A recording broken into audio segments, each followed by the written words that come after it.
The clock on the wall showed 9:15 p.m. when 17-year-old Damon finished mopping the last aisle at Miller's grocery store. His shift supervisor, Mrs. Rodriguez, handed him his weekly paycheck with a smile. "Good work tonight, kid. See you Thursday." Damon folded the check carefully and slipped it into his wallet. This job meant everything to him and his grandmother. Every dollar helped pay for groceries, utilities, and saving up for community college next fall. He grabbed his backpack from the employee break room and headed out into the cool evening air. The walk home was always peaceful. Oak Street was lined with nice houses, well-kept lawns, and streetlights that actually worked. Damon liked this route because it felt safe, even though some neighbors would give him strange looks. He kept his head down and walked at a steady pace, just like his grandmother always told him. Officer Blake Turner was having a slow night. He'd been patrolling the West Side District for 3 hours without a single call. The radio crackled occasionally with activity from other parts of town, but his sector remained quiet. Turner drummed his fingers on the steering wheel and sipped cold coffee from his thermos. That's when he spotted the teenager walking. Down Oak Street, Turner slowed his patrol car and watched through the passenger window. A young black male, average height, wearing dark clothes and carrying a backpack. Turner's mind immediately went to the bulletin board back at the station. There had been a string of break-ins in this neighborhood over the past month. TVs, laptops, jewelry. Someone was hitting these houses when families were out for the evening. Turner made a U-turn and pulled up beside the teenager. He rolled down his window. "Hey, you there. Stop walking." Damon looked up, startled. A police car had pulled alongside him, and the officer inside was staring at him intensely. Damon's heart started beating faster, but he tried to stay calm. His grandmother had prepared him for moments like this. "Yes, sir." Damon stopped walking and turned to face the car. Turner got out of his vehicle, his hand resting on his belt. "What are you doing in this neighborhood?" "I'm walking home from work, sir." Damon kept his voice respectful and clear. "I work at Miller's Grocery on 5th Street. "Work, huh?" Turner looked Damon up and down. "Kinda late to be walking around here, don't you think?" Damon glanced at his phone. 'Twas 9:20 p.m. "I just got off my shift. I live about 6 blocks from here with my grandmother." Turner stepped closer. "You got some ID on you?" "Yes, sir." Damon slowly reached into his back pocket and pulled out his wallet. His hands were steady, but inside he felt nervous. He handed over his driver's license. Turner examined the ID under his flashlight. The address showed a house on Maple Street, which was indeed about 6 blocks away. The photo matched the kid standing in front of him. But something about this whole situation bothered Turner. What was a teenager from that part of town doing walking through this neighborhood so late? "You said you work at Miller's?" Turner handed the license back. "Yes, sir. I can show you my employee ID if you want." Damon reached for his wallet again. "Don't move so fast," Turner snapped. "Keep your hands where I can see them." Damon froze. "Sorry, sir. I was just going to show you my work ID to prove I'm telling the truth." Turner studied the teenager's face. The kid seemed nervous, which in Turner's experience usually meant guilt. "We've had some break-ins in this area lately. Houses getting hit when people aren't home. You know anything about that?" "No, sir. I don't know anything about any break-ins. I just walk this way home from work because it's well lit and safe." "Safe for who?" Turner muttered under his breath. Damon wasn't sure he heard correctly. "Excuse me, sir?" I said, "What's in the backpack?" "Just my work clothes and some homework." Damon shifted the backpack on his shoulders. "I'm a senior at Roosevelt High School." Turner had heard enough. This kid was giving him too many details, like he was trying too hard to sound innocent. In Turner's 15 years on the force, he'd learned to trust his gut. And his gut told him this teenager didn't belong in this neighborhood. "Turn around and put your hands on the car," Turner ordered. Damon's eyes widened. "Sir, I haven't done anything wrong. I showed you my ID. I told you where I work and where I live." I said, "Turn around." From her kitchen window, Mrs. Patterson watched the scene unfold on the street below. She'd been washing dishes when she noticed the police car pull up. The officer was talking to a young man she'd seen walking past her house several times before. The boy always seemed polite, keeping to himself and never causing any trouble. Something about the interaction didn't look right to Mrs. Patterson. The officer seemed aggressive, and the young man looked scared. She quietly opened her kitchen window to hear better.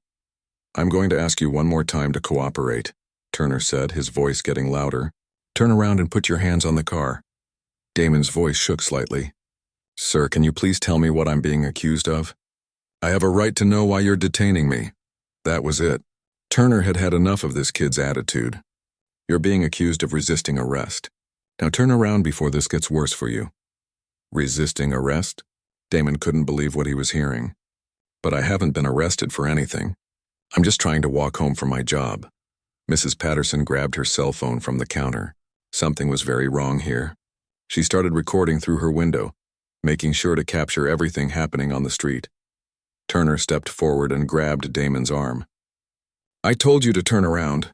Don't make me tell you again. Damon didn't resist, but he also didn't move as quickly as Turner wanted. The officer spun him around forcefully and pushed him against the patrol car. I'm complying, sir. Please don't hurt me. Damon's voice was louder now, and Mrs. Patterson could hear the fear in it. Turner pulled out his handcuffs. You should have thought about that before you decided to argue with me. I wasn't arguing. I was just asking questions. Same thing. Turner clicked the handcuffs around Damon's wrists. You think you can just walk through any neighborhood you want? You think these people want to see you wandering around their streets at night? Mrs. Patterson's hands trembled as she held her phone. She couldn't believe what she was hearing. Damon felt the metal cuffs bite into his wrists. Sir, this isn't right. I haven't done anything illegal. Turner leaned close to Damon's ear. Kid, let me give you some free advice. This isn't your neighborhood. These aren't your people. Maybe next time you'll think twice before taking a stroll where you don't belong. Turner opened the back door of his patrol car and guided Damon inside. As he closed the door, he looked around the quiet street and smiled to himself. Another potential problem handled before it could escalate. What Turner didn't know was that his body camera, which he thought he had turned off at the beginning of his shift, was still recording everything. A recent software update had changed the camera settings, automatically activating them whenever an officer made physical contact with a civilian. Mrs. Patterson watched from her window as the patrol car drove away with the young man in the back seat. She stopped recording and immediately called her daughter, a lawyer who worked downtown. Something terrible just happened. She whispered into the phone. I think I just witnessed a young man get arrested for absolutely nothing. The patrol car disappeared around the corner, carrying Damon toward a night that would change everything for everyone involved. Dorothy Williams checked the clock on her microwave for the 10th time in 5 minutes. It was almost 11 p.m., and her grandson still wasn't home from work. Damon was never late without calling. He knew how much she worried, especially when he had to walk home alone in the dark. She tried calling his cell phone again, but it went straight to voicemail. Her hands shook as she dialed Miller's grocery store, hoping maybe he'd stayed late to help with inventory or something. Miller's grocery, this is Carlos. Hi, this is Dorothy Williams. I'm looking for my grandson Damon. He works there in the evenings? Oh yeah, Mrs. Williams. Damon left about 2 hours ago. His shift ended at 9:15. Dorothy's stomach dropped. Are you sure? He's not there helping with anything. No, ma'am. I watched him leave myself. Said he was heading straight home like always.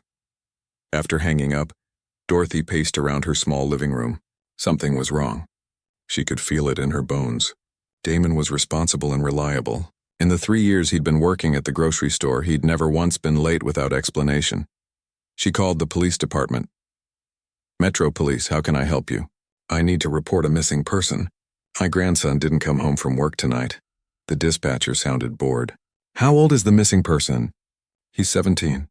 Ma'am, teenagers stay out late all the time. Has it been 24 hours since you last saw him? No, but this isn't like him. He always calls if he's going to be late. Something's happened.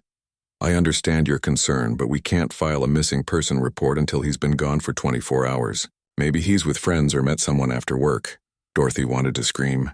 These people didn't know Damon. He didn't have time for hanging out with friends. Between school, work, and helping her around the house, his schedule was packed. Can you at least check if he's been arrested or taken to a hospital? The dispatcher paused. Let me transfer you to someone who can check the system. Dorothy waited on hold for what felt like forever. Finally, a different voice came on the line. Ma'am, I show a juvenile was brought in tonight matching your grandson's description, but I can't give you details over the phone. You'll need to come down to the station. Dorothy's heart pounded. Is he okay? What happened? I really can't discuss it over the phone. You'll need to speak with someone in person. Dorothy grabbed her purse and car keys. Her neighbor, Mrs. Chen, had always told her to call if she needed anything, even late at night. Dorothy knocked on her door, trying not to wake the whole building. Mrs. Chen answered in her bathrobe, immediately seeing the panic on Dorothy's face. "What's wrong?" "Damon's been arrested, but I don't know why. Can you drive me to the police station?" "I'm too shaken up to drive myself." 20 minutes later, they sat in the lobby of the Metro Police Department. The officer at the front desk barely looked up when Dorothy explained why she was there. "The juvenile detention supervisor won't be back until morning. You can't see the minor until then. But he's my grandson. I raised him. I need to know what happened." "Ma'am, there's nothing I can do tonight. Come back at 8 a.m. Dorothy felt helpless. Her grandson was somewhere in this building, probably scared and confused, and these people were treating him like a criminal. She didn't sleep at all that night. Meanwhile, Damon sat in a holding cell at the juvenile detention center. The concrete walls were cold, and the fluorescent lights never turned off. He'd been given one phone call, but his grandmother's line was busy when he tried. He didn't know any other numbers by heart. The intake officer had taken his personal belongings and given him an orange jumpsuit. When Damon asked what he was being charged with, the officer just read from a clipboard: resisting arrest, loitering with intent to commit a crime, and disorderly conduct. Damon couldn't understand how any of this had happened. He'd been walking home from work, just like he did 3 nights a week. He'd been polite to the officer, answered all his questions, and shown his identification. How had that turned into 3 criminal charges?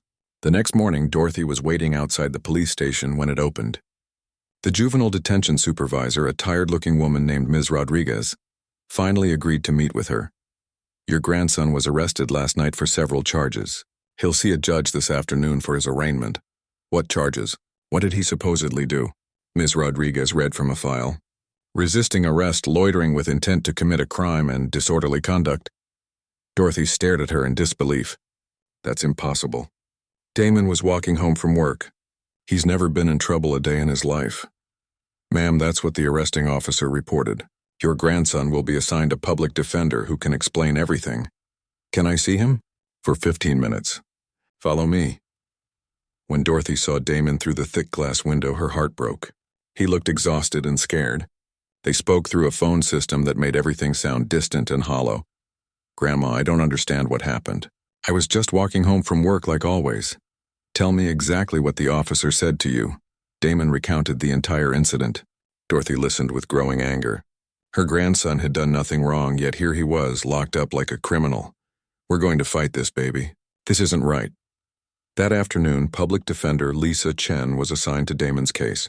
She was young, overworked, and handling 37 other cases that week. She had 15 minutes to review Damon's file before his arraignment. The police report painted a very different picture than what Damon had told his grandmother. According to Officer Turner, Damon had been acting suspiciously in a neighborhood where several break-ins had occurred. When questioned, he became argumentative and aggressive. Turner claimed Damon refused to cooperate and had to be physically restrained. Lisa met with Damon in a small conference room before the hearing. He was still wearing the orange jumpsuit and his eyes were red from lack of sleep. "Damon, I'm Lisa Chen, your public defender. I've read the police report and I want to hear your side of the story." Damon told her everything just as he'd told his grandmother. Lisa took notes, but her expression remained neutral. In her experience, police reports and defendant statements rarely matched up. The truth usually fell somewhere in the middle. "The charges against you are serious," Lisa explained. "Resisting arrest is a misdemeanor that could mean up to 6 months in juvenile detention. The other charges could add more time. But I didn't resist arrest.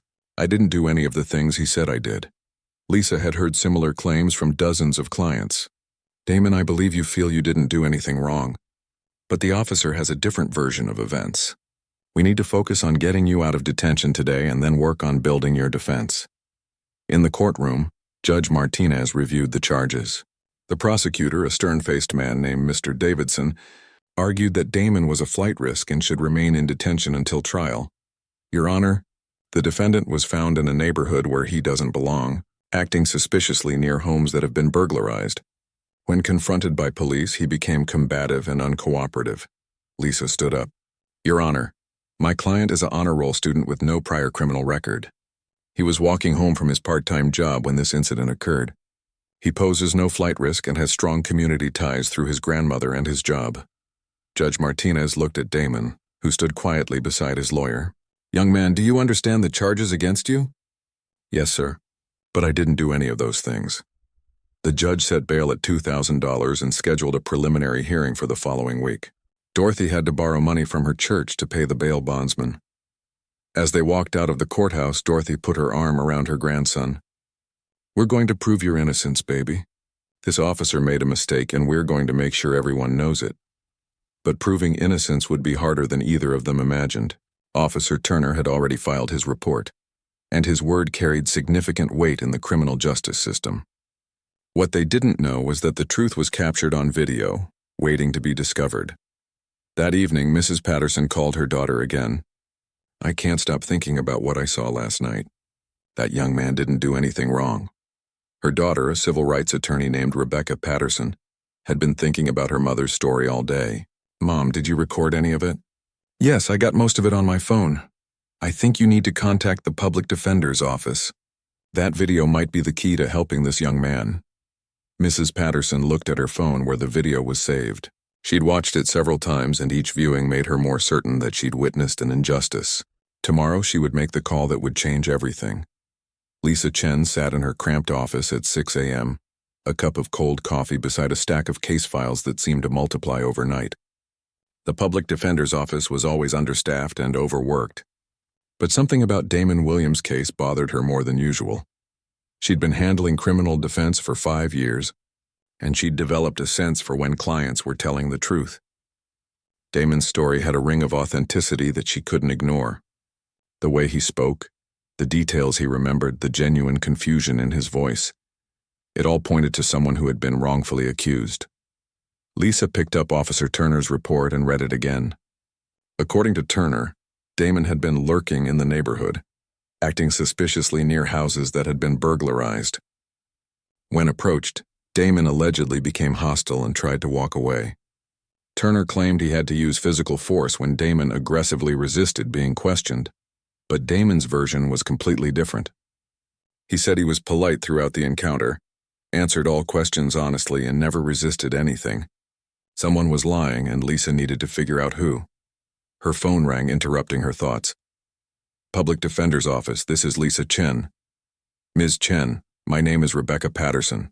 I'm an attorney here in town, and my mother witnessed an arrest 2 nights ago that I think relates to one of your cases." Lisa straightened up. "Which case?" "A teenager named Damon Williams. My mother lives on Oak Street and saw the entire incident from her kitchen window. She also recorded part of it on her phone." Lisa's heart rate quickened. "Are you serious?" "Very serious. My mother was so disturbed by what she saw that she couldn't sleep. She's convinced the young man did nothing wrong. Can you bring the video to my office today? We'll be there in an hour." After hanging up, Lisa immediately began researching Officer Blake Turner. What she found made her stomach turn. In the past 2 years, Turner had made 43 arrests in the West Side District. 38 of those arrests were young Black or Hispanic males, most charged with vague offenses like loitering or disorderly conduct. Lisa dug deeper into the court records. Of Turner's recent arrests, 12 cases had been dismissed due to lack of evidence. 8 defendants had pled guilty to lesser charges, probably to avoid the risk of harsher sentences.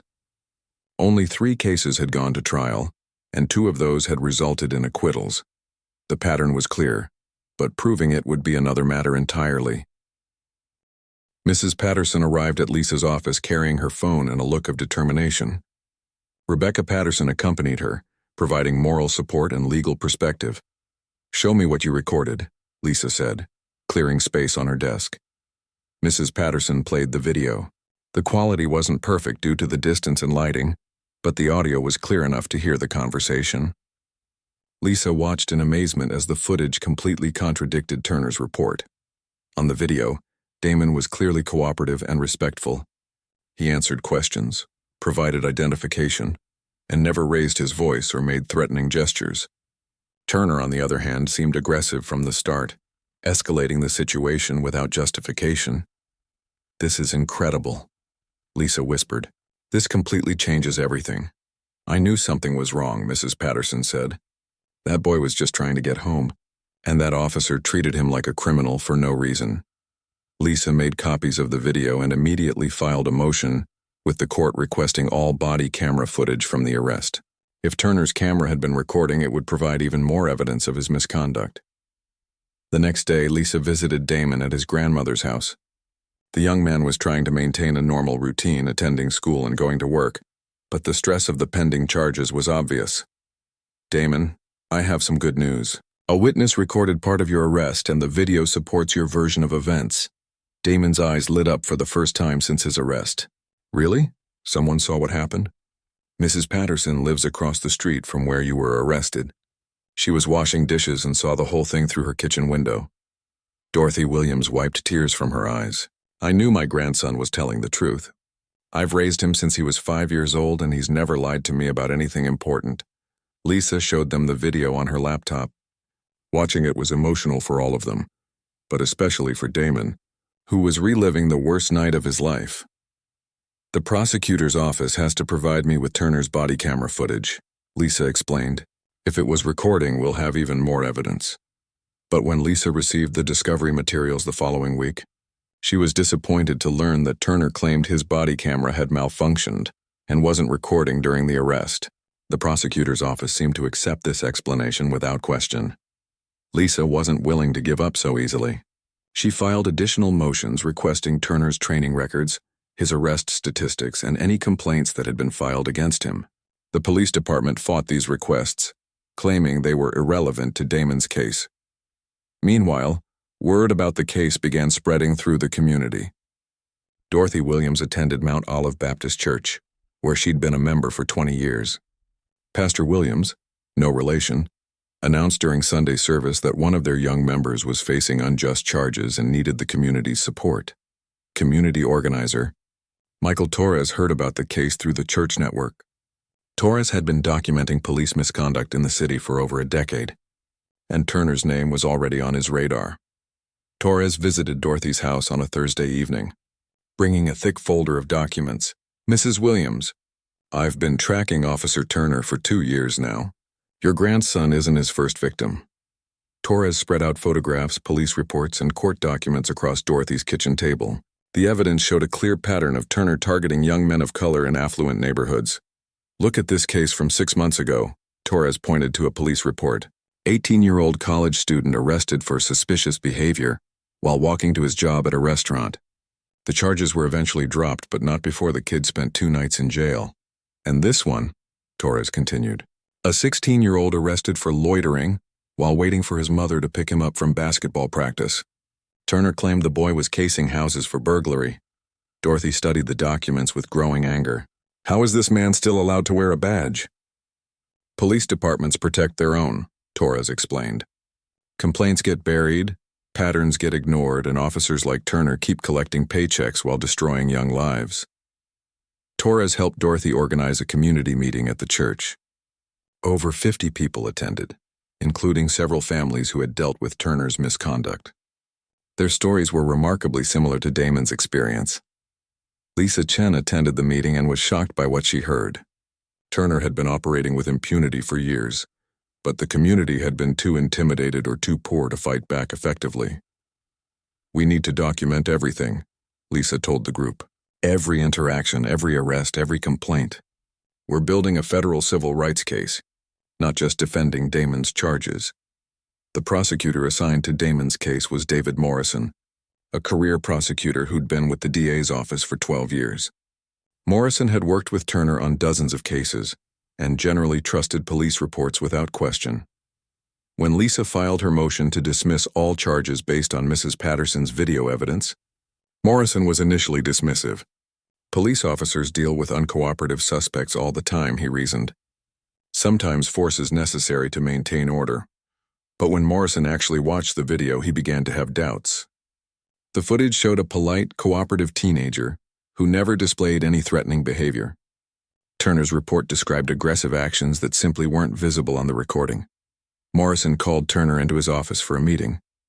"Blake, I've reviewed the video evidence in the Williams case. Your report doesn't seem to match what happened." Turner remained confident. "David, you know how these videos can be misleading. You're only seeing part of the interaction. The kid was definitely up to no good in that neighborhood, but he was walking home from work. He had identification proving he lived nearby. Look, I've been doing this job for 15 years. I know suspicious behavior when I see it. This kid didn't belong in that neighborhood at that time of night. Morrison felt uncomfortable with Turner's attitude, but he also didn't want to admit that his office had been filing charges based on false police reports.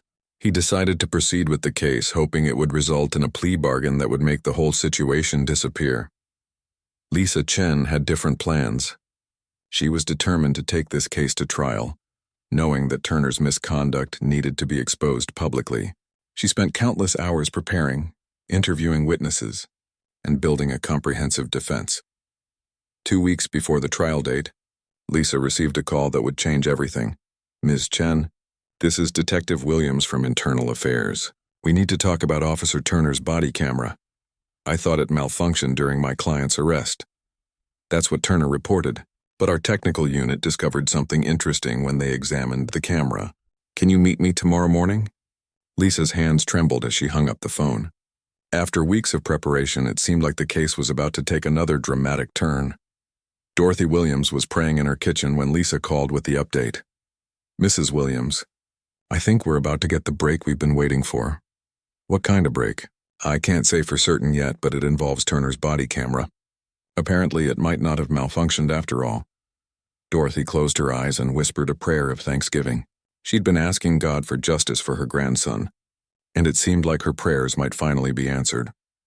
Detective Rita Williams from Internal Affairs sat across from Lisa Chen in a sterile conference room at police headquarters. Between them lay a body camera and a laptop computer that would soon change everything. "Ms. Chen, 3 weeks ago our technical unit received Officer Turner's body camera for routine maintenance. All cameras get checked quarterly to ensure they're functioning properly." Lisa leaned forward, her heart racing. "What did you find?" "Well, Turner reported that his camera malfunctioned during the arrest of your client, but when our tech specialist examined it, he discovered something very interesting." Detective Williams opened the laptop and turned it toward Lisa. The camera was working perfectly. In fact, it recorded the entire incident. Lisa stared at the screen in disbelief, but Turner said it wasn't recording. Turner thought it wasn't recording. 6 months ago, we updated all body camera software to include an automatic activation feature. When an officer's heart rate spikes or when the camera detects sudden movement, it begins recording automatically, even if the manual activation hasn't been pressed. So Turner didn't know he was being recorded? Exactly. He manually turned off his camera at the beginning of his shift, which was standard practice until the new policy took effect last month. But the automatic system overrode his manual setting when he got out of his patrol car. Detective Williams pressed play on the video file. Lisa watched in amazement as crystal-clear footage showed the entire arrest from Turner's perspective. Unlike Mrs. Patterson's distant recording, this video captured every word, every gesture, and every expression. What Lisa saw made her stomach turn. The footage showed Damon walking peacefully down Oak Street, clearly wearing his grocery store uniform and carrying a work bag. Turner's own camera proved that Damon looked like exactly what he claimed to be, a teenager walking home from work. When Turner approached, Damon was immediately respectful and cooperative. He answered every question politely, provided identification without hesitation, and never made any threatening movements. But it was the audio that was most damning. Turner's voice was clearly captured, making statements that never appeared in his police report. "What's a kid like you doing in a neighborhood like this?" he asked. "These people don't want to see you wandering around their streets." When Damon explained he was walking home from work, Turner's response was chilling. "Sure you were, kid. I bet you were checking out which houses might be easy targets." The video showed Damon remaining calm and respectful throughout this verbal abuse. He never raised his voice, never made aggressive gestures, and repeatedly tried to explain his innocent presence in the neighborhood. The most shocking part came after Turner handcuffed Damon. With the teenager secured in the back of the patrol car, Turner spoke directly into his radio, knowing Damon could hear every word. "Central, this is Unit 47. I've got another one of these kids trying to case houses in Westside. They think they can just walk through any neighborhood they want, but I'm teaching them otherwise." Lisa's hands shook as she watched. The video completely destroyed Turner's credibility and revealed behavior that was not just unprofessional, but potentially criminal. "Detective Williams, This footage shows clear evidence of false arrest, filing a false police report, and possibly civil rights violations, I agree. That's why I'm sharing it with you before turning it over to the prosecutor's office. Your client deserves to know that we're taking this seriously. Lisa made copies of the video and immediately called Damon and his grandmother to schedule an emergency meeting. That evening, Lisa sat in Dorothy Williams' living room with laptop open, preparing to show them the evidence that would vindicate Damon completely. Before I show you this video, I want you to know that watching it might be difficult. You'll hear Officer Turner saying things that are painful and wrong. Dorothy reached for her grandson's hand. We need to see what really happened. The three of them watched in silence as Turner's own camera revealed his misconduct. When the video ended, Dorothy was crying and Damon was staring at the floor. I can't believe he said those things about me, Damon whispered. I was just trying to get home. Baby, this proves you were telling the truth about everything, Dorothy said, squeezing his hand. Now everyone will know you did nothing wrong. Lisa closed the laptop. This video changes everything. I'm filing a motion tomorrow to dismiss all charges.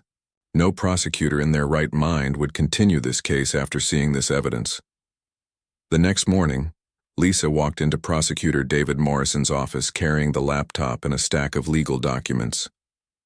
Morrison had been dreading this meeting since Detective Williams called him the night before. David, I think you need to see this before we discuss any plea arrangements. Morrison watched the video with growing horror. As a prosecutor, he'd seen plenty of police misconduct over the years, but this case was particularly egregious. Turner hadn't just made a mistake. He'd deliberately targeted an innocent teenager and then lied about it in his official report. Lisa, I need to discuss this with my supervisor before making any decisions. David, this video makes it clear that my client is completely innocent. Every charge should be dropped immediately. Morrison nodded reluctantly. I'll call you by the end of the day. That afternoon, Morrison met with District Attorney Jennifer Rodriguez to review the evidence. Rodriguez had been DA for 8 years and had handled dozens of police misconduct cases. But Turner's behavior shocked even her. We have to drop all charges immediately, Rodriguez said after watching the video. This is indefensible. I agree, but what about Turner? This video shows him committing multiple crimes. I'm calling the FBI. This is a clear civil rights violation. Turner needs to be arrested and prosecuted federally. Rodriguez also made another decision that surprised Morrison. I want you to review every arrest Turner has made in the past 2 years. If this is how he behaves when he thinks nobody's watching, there might be other victims. Meanwhile, community organizer Michael Torres was planning a press conference to highlight Damon's case and the broader pattern of police misconduct in the city. He'd spent weeks documenting similar cases and building support from local civil rights organizations. Torres called Dorothy Williams with an update. Mrs. Williams, I've been in contact with several news organizations that want to cover Damon's story. Are you and your grandson willing to speak publicly about what happened? Dorothy discussed it with Damon, who was initially hesitant about the media attention. But his grandmother convinced him that speaking out might help other young people avoid similar situations. If telling my story can help somebody else, then I'll do it, Damon decided. Lisa Chen received the call she'd been waiting for at 4:30 p.m. Lisa, this is David Morrison. We're dropping all charges against your client immediately. The DA will make a public announcement tomorrow morning. What about Officer Turner? That's being handled separately. I can't discuss the details, but I can tell you that internal affairs and federal authorities are now involved. Lisa immediately called Dorothy and Damon with the news. The relief in their voices was overwhelming. Does this mean it's really over? Damon asked. The criminal charges are over, but we might consider filing a civil lawsuit against the police department. You suffered real harm because of Turner's actions. That evening, FBI agent Carlos Martinez was reviewing Turner's body camera footage for the 3rd time. As a federal civil rights investigator, Martinez had seen plenty of police misconduct cases, but Turner's behavior was particularly brazen. This officer thought he could abuse his authority because he believed nobody was watching, Martinez told his partner. He's about to learn that federal civil rights laws exist for exactly this reason.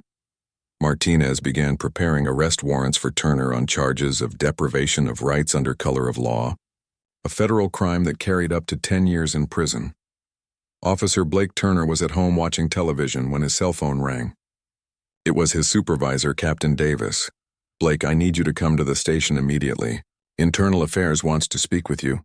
Turner felt a flutter of nervousness. "What's this about?" "Just get down here as soon as possible." Turner hung up and tried to think of any recent incidents that might have attracted attention. The Williams arrest had been routine as far as he was concerned. The kid had been in the wrong neighborhood at the wrong time, and Turner had handled it appropriately.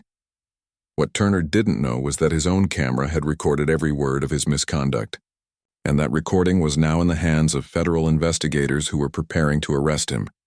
As Turner drove toward the police station, he remained confident that whatever questions Internal Affairs had could be easily answered. He'd been a police officer for 15 years and had never faced serious discipline. Turner was about to learn that 15 years of getting away with misconduct had finally come to an end. The video evidence was undeniable, and his career in law enforcement was over. The young man he'd arrested for walking home from work would soon be vindicated completely, while Turner himself would face the criminal charges he'd falsely placed on others. Justice was about to be served, captured in high definition on Turner's own body camera. The courtroom was packed beyond capacity on the morning of what everyone expected to be Damon Williams' preliminary hearing. News of the case had spread through social media and local news outlets after community organizer Michael Torres held his press conference 3 days earlier. Judge Patricia Martinez looked out at the crowded courtroom with concern. She'd been a judge for 12 years and rarely saw this level of public interest in a juvenile case. Officer Blake Turner sat at the prosecutor's table next to David Morrison, still believing he was there to testify about Damon's arrest. Turner had been suspended pending investigation, but he remained confident that Internal Affairs would clear him of any wrongdoing. What Turner didn't know was that FBI agents were waiting in the hallway with federal arrest warrants. Damon sat beside his attorney, Lisa Chen, wearing the same suit his grandmother had bought him for church. Dorothy Williams was in the front row, surrounded by members of Mount Olive Baptist Church who had come to show their support. "All rise for the Honorable Judge Martinez," the bailiff announced. Judge Martinez took her seat and reviewed the case file one final time. Earlier that morning, she'd received an unusual request from the prosecutor's office asking permission to dismiss all charges and present new evidence of police misconduct.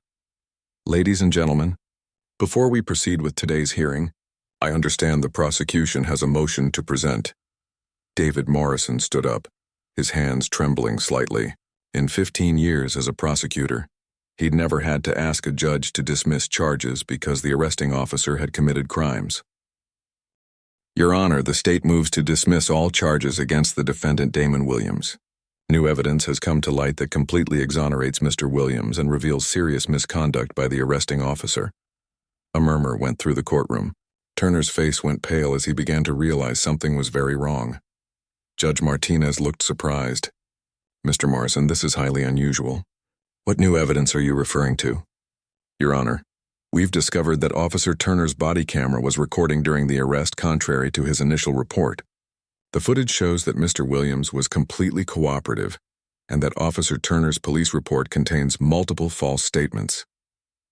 Turner leaned over to Morrison and whispered urgently, "David, what are you talking about? My camera wasn't working that night." Morrison ignored him and continued addressing the judge. "Your Honor, with the court's permission, I'd like to present this video evidence so that the record is clear about what actually occurred." Judge Martinez was intrigued. In 12 years on the bench, she'd seen plenty of cases where police reports didn't match reality, but it was rare to have video evidence that definitively proved misconduct. "Mr. Morrison, I'll allow you to present the evidence, but I should note that this is highly irregular." Lisa Chen stood up. "Your Honor, the defense supports the prosecution's motion and welcomes the presentation of this evidence." Morrison set up a laptop and projector while the courtroom waited in tense silence. Turner's confidence was evaporating as he began to understand that his body camera might have betrayed him. When the video began playing, the courtroom fell completely silent. Turner's own camera showed crystal clear footage of Damon walking peacefully down Oak Street in his work uniform. The audio was devastating. Turner's voice filled the courtroom as he made racist comments and false accusations against a polite, cooperative teenager. Spectators gasped when they heard Turner tell Damon that These people don't want to see you wandering around their streets. Damon watched himself on the screen, reliving the worst night of his life. Dorothy Williams cried quietly as she heard the officer's cruel words directed at her grandson. But the most shocking moment came when Turner's voice was heard over the radio, bragging about arresting another one of these kids who thought they could walk through any neighborhood they wanted. When the video ended, the courtroom was completely silent. Judge Martinez stared at Turner with undisguised disgust. "Officer Turner, is this your body camera footage?" Turner's face was bright red. He tried to speak but could only manage a whisper. "Your Honor, that footage doesn't show the full context of the situation. Officer Turner, I've just watched 12 minutes of unedited footage that completely contradicts your police report. Are you suggesting the video is somehow inaccurate?" Turner's attorney, who had been assigned by the police union just that morning, stood up. "Your Honor, my client invokes his Fifth Amendment right against self-incrimination." Judge Martinez nodded grimly. "Very wise, counsel." She turned to address the courtroom. "Ladies and gentlemen, I've been a judge for 12 years, and I've rarely seen evidence this clear of police misconduct. Mr. Williams, please stand." Damon stood beside Lisa Chen, his legs shaking. "Mr. Williams, all charges against you are hereby dismissed with prejudice. The court apologizes for the injustice you've suffered. Your behavior throughout this ordeal has been exemplary, and I hope you can move forward from this experience." The courtroom erupted in applause. Dorothy Williams stood and hugged her grandson while tears streamed down her face. Judge Martinez banged her gavel for order. "Furthermore, I'm ordering that a copy of this video be forwarded to the FBI, the District Attorney's Civil Rights Division, and the Police Department's Internal Affairs Unit for immediate investigation." As the hearing concluded, FBI agent Carlos Martinez entered the courtroom with 2 other agents. Turner saw them approaching and knew his career was over. "Blake Turner, you're under arrest for deprivation of rights under color of law, filing false police reports, and conspiracy to obstruct justice." Turner's hands were cuffed behind his back as Agent Martinez read him his rights. The same handcuffs that had been used on Damon were now binding the corrupt officer who had abused his authority. As Turner was led away, he passed Damon and his family. For just a moment, their eyes met. Turner saw no anger in the young man's face, only sadness that the system had failed so badly. Outside the courthouse, Damon faced a crowd of reporters and supporters. He'd never spoken publicly before, but his grandmother encouraged him to tell his story. "I want people to know that I was just trying to walk home from work," Damon said into the microphones. "I wasn't doing anything wrong, and I didn't deserve to be treated like a criminal. But I also want people to know that the system worked in the end. The truth came out, and justice was served." Community organizer Michael Torres stood beside Damon. "This case shows why we need body cameras on every police officer, and why communities must hold law enforcement accountable. Damon's courage in fighting these false charges has helped expose a pattern of misconduct that might have continued for years." Lisa Chen addressed the media as well. "This case demonstrates the importance of having strong public defenders who are willing to fight for their clients. Without the video evidence and community support, an innocent young man might have been convicted of crimes he didn't commit," Detective Rita Williams from Internal Affairs announced that the police department was reviewing all of Turner's arrests from the past 3 years. "We take allegations of misconduct very seriously, and we're committed to ensuring that officers who abuse their authority are held accountable." Over the following weeks, 12 other cases involving Turner's arrests were dismissed after prosecutors determined that his police reports were unreliable. 3 additional federal civil rights investigations were opened based on similar patterns of misconduct. Damon returned to his normal routine of school and work, but the experience had changed him. He began volunteering with Michael Torres's organization, helping to document police misconduct and support other families facing similar situations. "I never thought something like this could happen to me," Damon told a youth group at his church, "but I learned that staying silent about injustice only makes it worse. We have to speak up when we see things that are wrong." Dorothy Williams became an advocate for police reform, speaking at community meetings and working with local officials to improve oversight of law enforcement. "My grandson could have been just another statistic if we hadn't had video evidence and community support," she said. "How many other young people have been convicted based on false police reports?" Mrs. Patterson, the neighbor who recorded the initial arrest, was recognized by the NACP for her courage in coming forward.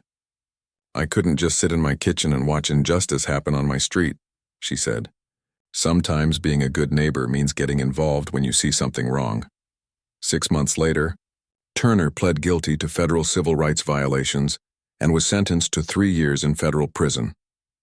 He also lost his pension and was banned from working in law enforcement for life. The police department implemented new policies requiring all body cameras to remain activated during any interaction with civilians. They also created a civilian oversight board to review complaints against officers. Damon received a full scholarship to community college, funded by donations from people who heard his story. He plans to study criminal justice and become a lawyer like Lisa Chen. "I want to help other people who find themselves in situations like mine," Damon explained. "Everyone deserves to have someone fighting for them when they're facing false accusations." Lisa Chen was promoted to supervising attorney at the public defender's office, partly due to her excellent work on Damon's case. She continues to handle police misconduct cases and has never lost sight of why she became a public defender. "Cases like Damon's remind me why this work matters," she said. "Sometimes the system fails, but when we fight hard enough and have the evidence to back it up, justice can prevail." The video of Turner's arrest and misconduct was viewed millions of times online, sparking nationwide conversations about police accountability and the importance of body cameras. Damon's case became a textbook example of how technology and community activism can work together to expose corruption and protect civil rights. A year after his arrest, Damon walked across the stage at his high school graduation. His grandmother cried tears of joy as he received his diploma and several academic awards. The young man who had been falsely accused of being a criminal was now headed to college with dreams of becoming a civil rights attorney. In his graduation speech, Damon told his classmates, "Life sometimes puts obstacles in our path that seem impossible to overcome. But if we stay true to ourselves and have the courage to fight for what's right, we can turn even the worst experiences into opportunities to make the world better." Turner, meanwhile, served his time in federal prison, thinking every day about the night he decided to arrest an innocent teenager for walking home from work. His moment of recorded laughter had cost him everything: his career, his freedom, and his reputation. Justice had been served, captured forever on video, ensuring that the truth would never be forgotten.